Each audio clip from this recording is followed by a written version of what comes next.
नमस्कार, मैं हूं अतुल चौरसिया। आपका खर्चा आपकी चर्चा हफ्ता दर हफ्ता हम एक बार फिर से लेकर आए हैं न्यूज लॉन्ड्री का हिंदी पॉडकास्ट एनएल चर्चा। चर्चा में इस हफ्ते चुनाव के नतीजे आए हैं, उस पर बातचीत होगी। देश के एक बड़े उद्योगपति, बड़े उद्योग घराने से ताल्लुक़ रखने वाले रतन टाटा का देहांत हो गया, थोड़ा उस पर भी हम बातचीत करेंगे। और चुनाव नतीजों के बाद उठी कुछ कंट्रोवर्सीज़ हैं, ईवीएम से रिलेटेड तमाम बातें हो रही हैं, उस पर भी हम बातचीत करेंगे।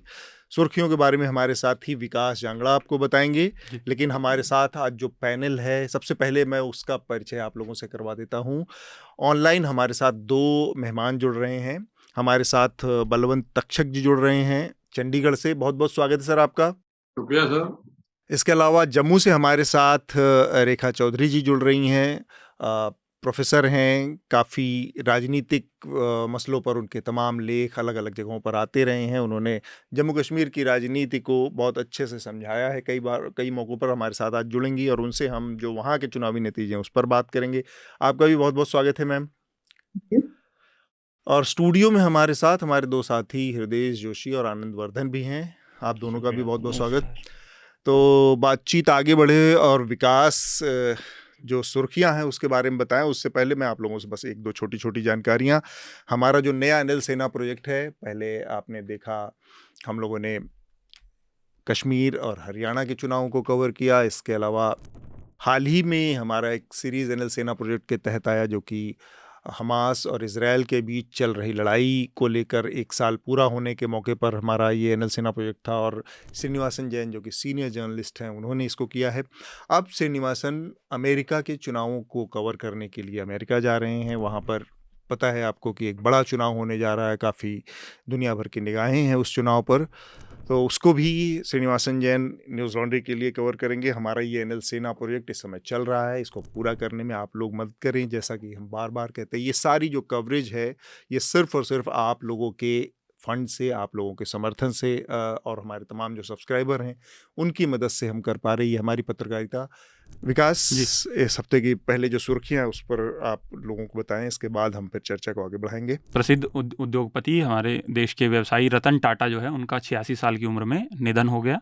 उन्होंने 9 अक्टूबर को दिल का दौरा पड़ने से उनकी मृत्यु हुई और कल 10 अक्टूबर उनके पूरे राजकीय सम्मान के साथ उनका अंतिम संस्कार किया गया। एक सोशल मीडिया का दौर है, तो हम बहुत सारी चीज़ें हमारी सोशल मीडिया पर चल रही चीज़ों से इन्फ्लुएंस होती हैं।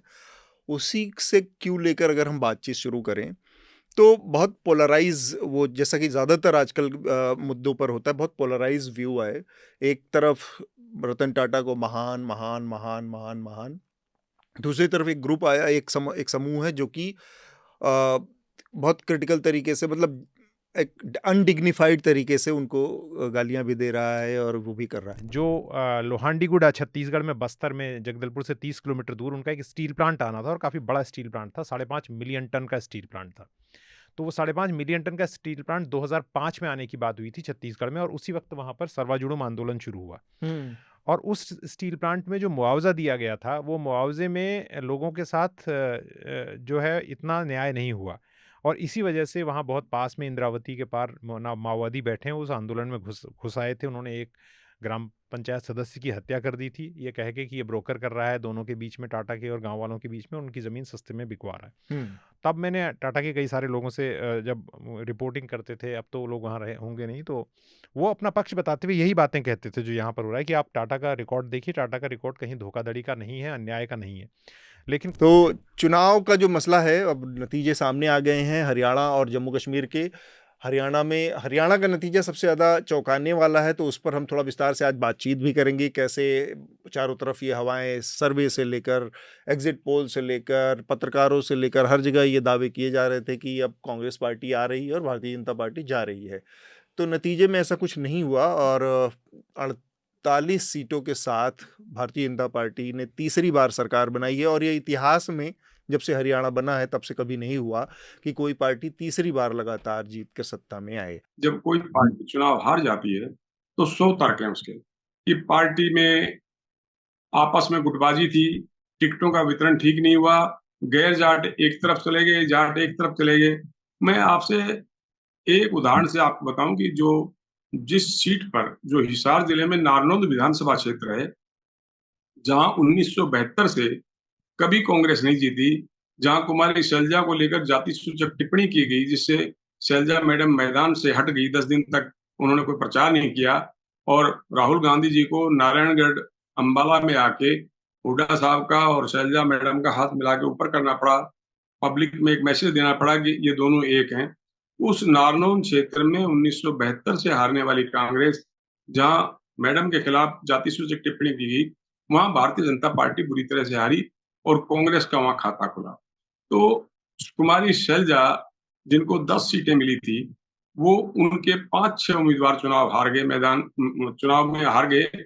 कोई भी जो मुख्यमंत्री पद का दावेदार होता है, उसकी कोशिश रहती है अपने समर्थकों को ज्यादा से ज्यादा सीटों पर जिताने की। उधर हुड्डा साहब को तो सीटें ज्यादा मिली थी और उनको उम्मीद थी कि कांग्रेस बहुमत में आएगी, बहुमत से ज्यादा 46 से ज्यादा सीटें मिलेंगी। लेकिन जो हरियाणा में सिचुएशन थी, वो कहीं पे जम्मू में बीजेपी और कांग्रेस का जो मुकाबला था, वो वैसी सिचुएशन थी। बहुत देर तक बीजेपी जम्मू में चुनाव, JNK में चुनाव इसलिए नहीं करवा रही थी क्योंकि उनको ये कॉन्फिडेंस नहीं था कि जो जम्मू, जो उनका जो मेन जो उनका बेस है, वहां पे वो कंफर्टेबली जीत सकेंगे। बहुत देर से सर्वेस हो रहे थे और हर बार सर्वे में लिखता नजर आता था कि 10 से ज्यादा सीटें नहीं आएंगी। बहुत जबरदस्त एंटी इनकम्बेंसी थी वहां पे भी, जम्मू में भी। तो मैं उसको एक कंपैरेटिव पॉइंट लेके मैं ये कह सकती हूँ कि ऑलमोस्ट सिचुएशन उस रीजन में वो ही थी, बहुत स्ट्रांग रिजेंटमेंट थी। वो रिजेंटमेंट कंटिन्यू कर रही है, अभी आज के दिन में भी वो रहेगी रिजेंटमेंट। बट वो जो है, जो चुनाव सर्वेक्षण या फिर जो ड्राइव इन पत्रकार हैं या फिर और लोगों की और जो अटकलबाजियां जो हैं या आकलन गलत कैसे हुआ, तो एक जो रेखा जी बता रही थी वो महत्वपूर्ण बात है। मैं उसको थोड़ा दूसरे ढंग से रखना चाहूँगा कि एंटी इनकम्बेंसी अपने आप में एक बड़ा फैक्टर है, लेकिन पर्याप्त नहीं होता। तो क्योंकि पॉलिटिकल माइंड जो है वोटर का, उसमें कई चीज़ें होती हैं, लेकिन वो कहेगा सिर्फ एक चीज़ वोट से। उसमें आप किसी से, कोई भी सरकार के प्रति जनरली जो है बहुत कम ही वोटर होते हैं जो संतुष्ट होते हैं। किसी से पूछिएगा तो असंतोष पहले आता है कि भाई ये नई चीज़ है, वो नई चीज़ है, क्योंकि वो स्टेट से उसके एक्सपेक्टेशंस बहुत हैं कि ये भी वो ठीक कर दे। तो वो बताएगा तो बहुत असंतोष, लेकिन वो जब उसका फाइनल कैलकुलेशन है, उसमें कोई एक ओवरराइडिंग फैक्टर पे वोट करे, सबसे बड़ा जो उसको हाँ, डिसाइड जो कर रहा सबसे बड़ा है। तो एंटी इनकम्बेंसी होते हुए भी उसका जो चुनाव का आधार है वो कुछ और हो सकता है। तो क्योंकि पॉलिटिकल माइंड कई चीज़ों से बना हुआ है, कोई एक चीज़ नहीं है। तो इसके कारण भी जो है कई बार जो वोटर रिस्पांस आधारित जो सर्वेक्षण है वो गलत साबित हो जाते हैं। इसमें एक जो बात जुड़ती है वो ये है, जो हमें पिछले कई चुनाव में दिखाई दे जा चुकी है, वो ये कि जब भी कोई पार्टी, किसी भी दल हो, जब वो इस तरह का प्रचार लेके आती है कि अब की बार 400 पार, अब की बार जैसे भूपेश बघेल ने कहा कि 75 पार, अब की बार ये पार, तो उसमें एक ह्यूमन नेचर है। जैसे आपने कहा ना, वोटिंग एक सिंगल एक्ट है, वैसे एक ह्यूमन नेचर भी काम करता है। जिसको टिकट नहीं मिला या जिसको लगता है मेरा टिकट गलत तरीके से कटा, या कुछ और लोग सोचते हैं अब सरकार तो अपन की आ ही रही है, इस बार इसको निपटा देते हैं। ये पार्टी के अंदर हर जगह होता है, ऐसा नहीं है। छत्तीसगढ़ में हार का ही कारण रहा क्योंकि वो भूपेश बघेल की जो नेतृत्व में ये बना दिया गया कि अब की बार तो पार कर ही जाना है। तो उन्हें लगता था ये 90 है, 45-50 तो आ ही रहे हैं, तो 4-5 को निपटाओ। तो ये ह्यूमन नेचर जो है ना, वो बहुत डोमिनेंट है, उसका असर यहाँ उसमें ये भी जो डोमिनेंट कास्ट पैट्रोनाइज होने का उसमें उम्मीद करते हैं, वो थोड़ा फ्लेक्स करने लगते हैं। बहुत फ्लेक्स करते हैं। ये भी एक फैक्टर है कि जीत के कई दावेदार हैं और हारने के बाद जो है फिर कई सारे विश्लेषण हो सकते हैं कई तरीकों से। पर एक जो चीज़ जो सर ने कही, आनंद सर ने, उससे थोड़ा सा मैं एग्री कर रहा हूँ कि इस बार जो माइक्रो मैनेजमेंट है, जो हार जीत है, मुझे लगता है वो वहाँ ज़्यादा हुई है, बजाय इसके कि जिस तरीके से जो कास्ट का हम एंगल बता रहे हैं उसके लिहाज से। उससे मैं इसलिए डिसएग्री कर रहा हूँ कि ये सही है कि जाट डोमिनेंट कास्ट है, हमने देखा भी है, लेकिन बीजेपी ने उसके लिए ज़्यादा काम किया है, बजाय कि जाटों ने जो इस तरीके से काम किया था कि वो दिखा सकें कि और दूसरी जातियों में भय पैदा हो। उन्होंने पॉलिटिकली उनको हाईजैक किया दूसरे तरीके से। जैसे एक बड़ा आरोप ये कांग्रेस पार्टी लेकर आई कि ईवीएम में हेरफेर की गई और ईवीएम को में गड़बड़ी करके ये चुनाव जीता गया है और ये चुनाव के नतीजे हमारी आशा के अनुरूप नहीं है। आरोप प्रत्यारोप वो मेरे ख्याल से पहले भी लगे हैं, आगे भी लगेंगे, और मुझे नहीं लगता कि बैलेट पे वापस जाने वाले हैं लोग। हाँ। मतलब उसमें भी कई समस्याएं हैं बैलेट में, और अब मेरे ख्याल से भारतीय जो चुनाव व्यवस्था है ईवीएम को लेके, जहाँ तक मैं देख पा रहा हूँ अभी पॉइंट ऑफ नो रिटर्न पे है, अब ईवीएम से चलेगा। दूसरी बात है कि कुछ शंकाएं, और एक्सपर्ट्स भी इसमें कई तरह के हो सकते हैं, और कॉन्जेक्चर्स हैं, लेकिन हर जो और कई तथ्य भी होते हैं कि जैसे सांख्यिकी तथ्य, स्टैटिस्टिकल, या फिर आरोप कि ये चार्ज था, वो चार्ज था, लेकिन एक जो पारदर्शी व्यवस्था है जिस पे सवाल आ रहे हैं बार बार, उसके लिहाज से जैसे हमने एक वीडियो भी देखा था, मध्य प्रदेश का एक वीडियो आया था, वो लड़का अंदर खड़े होकर 10 बार बटन दबा दे रहा है।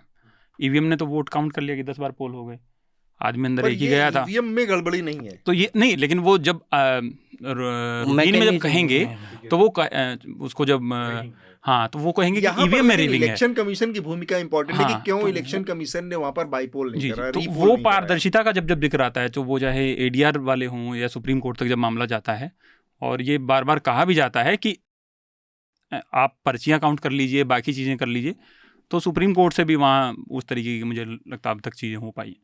तो वो ज़्यादा बड़ी समस्या है मुझे लगता है, ईवीएम के बजाय पारदर्शिता की तरफ इनको बढ़ना चाहिए। जो विकास ने बात की कि अगर बूथ ही पूरा कैप्चर हो रहा है और उसमें बटन कोई किसी का दबा रहा है, मैंने ऐसा नहीं कह रहा हूँ कि ऐसा हुआ है, पर जो स्थिति, जो एक सिनेरियो हम कंसीडर कर रहे हैं कि बटन ही अगर एक पर्टिकुलर पार्टी का दब रहा है, तब जरूर होता है, उसे हम कहते हैं बूथ कैप्चरिंग। तो चुनाव आयोग ने जो है उसकी भाषा, उसका टोन बोलने का, कई बार ऐसा होता है जैसे लोगों में विश्वास पैदा होने के बजाय शंका पैदा हो रही, उसको ऐसा लग नहीं रहा है कि ये वास्तव में एक इंडिपेंडेंट रोबस्ट संस्थान है। होना एक चीज है, दिखना एक चीज है। लोकसभा दिखना भी चुनाव है, में बहुत मतलब बार जैसे ऐसा हाँ, हुआ। हाँ हाँ, दिखना भी बहुत जरूरी है ना, कि आपकी भाषा और आपका वो क्या है। तो ये बहुत इंपॉर्टेंट चीज है जो इस पूरी प्रोसेस में एक मिसिंग चीज है। अब चुनाव आयोग को इस बात का पूरा मतलब मुख्य चुनाव आयुक्त की ओर से स्टेटमेंट आना चाहिए था, पब्लिक स्टेटमेंट, जो सब जगह ब्रॉडकास्ट हो कि ऐसा कुछ नहीं हो रहा, हम चुनावी प्रक्रिया को देख रहे हैं, ठीक से हो रहा है। तो ये चीज जो है ना, हम जम्मू के ऊपर आते हैं। जम्मू के नतीजों ने भी थोड़ा सा चौंकाया है। जो वहाँ पर रहने और जो सर्वे थे वो हंग असेंबली की तरफ इशारा कर रहे थे। और कश्मीर में हमारे साथ चूंकि रेखा मैम आप हैं, तो ज़्यादा नहीं बोलते हुए मैं आप ही से जानना चाहूँगा, जम्मू ने एक बार फिर से पोलराइज होकर हिंदू मुस्लिम के आधार पर वोट डाला, इस नतीजे से ये निष्कर्ष निकाला जा सकता है? ये पोलराइजेशन आज की नहीं है, आप 2008 से देख लीजिए, वो आहिस्ता आहिस्ता पोलराइजेशन जो है वो शुरू हो रही थी। 2008 में जो फर्स्ट टाइम बीजेपी को एक बल्क वोट मिला था, जो कि जेएनके में 3 से ज्यादा सीट भारतीय जनसंघ और उसके बाद बीजेपी को नहीं आती थी। बट मिलिटेंसी का जो इम्पैक्ट हुआ, मिलिटेंसी ने जो, और मिलिटेंसी का बहुत बुरा जम्मू के रीजन में इम्पैक्ट हुआ, स्पेशली 90s में बहुत सिलेक्टिव किलिंग्स हुई और लोगों ने उस समय रिस्पॉन्ड नहीं किया। कोई वो बहुत प्रोवोकेटिव किलिंग थी कि सिलेक्टिवली आइडेंटिफाई करके, जैसे बारात जा रही है तो आइडेंटिफाई करके ये हिंदू है, उनकी किलिंग की मिलिटेंट्स ने। और उसका ये एक शायद पर्पस था कि शायद ये एरिया जो जम्मू का रीजन है, it's very different from Kashmir, और यहाँ पे मिक्स पॉपुलेशन है, तो it will lead to communalisation of politics. वो तब नहीं हुआ। उल्टा ऑन द कंट्री आप देखेंगे कि जम्मू में नहीं, मेरे ख्याल से भाजपा जो है अपने प्रदर्शन से निराश नहीं होगी जम्मू एंड कश्मीर में। उसका वो जितना जम्मू में उसने ऑलमोस्ट अपने बेटर ही किया। जो जम्मू कश्मीर में 370 के एब्रोगेशन के बाद जो भाजपा जो है एक एडमिनिस्ट्रेटिव स्टेट के तौर पे उसे देख रही, और उस समय जो डे टू डे अफेयर्स जो मैनेज करना, जो day to day firefighting करना, उसका परिदृश्य ये है वहाँ। और बड़ा पिक्चर, बिग पिक्चर जो है वो उसके तौर पे नहीं वो ले रही है, क्योंकि जम्मू कश्मीर उसके लिए नेशनल मैसेजिंग का मंच है। जम्मू कश्मीर की बिल्कुल ठीक बात। हाँ, तो जम्मू कश्मीर को एक प्लेटफॉर्म बना के जो लार्जर नैरेटिव नेशनल स्टेज पे देना है। जम्मू कश्मीर का राजनीतिक इस्तेमाल भाजपा के लिए वो है। मुफ्त में बस इतना ही। अगर आप पूरी चर्चा सुनना चाहते हैं तो न्यूज़ लॉन्ड्री को सब्सक्राइब कीजिए, और सबसे बेहतर तरीका यह है कि आप हमारे ऐप पर इस पॉडकास्ट को सुने, और तमाम हमारे जो पॉडकास्ट हैं उसको हमारे ऐप पर सुने। यह गूगल प्ले स्टोर और एप्पल स्टोर पर सब जगह उपलब्ध है।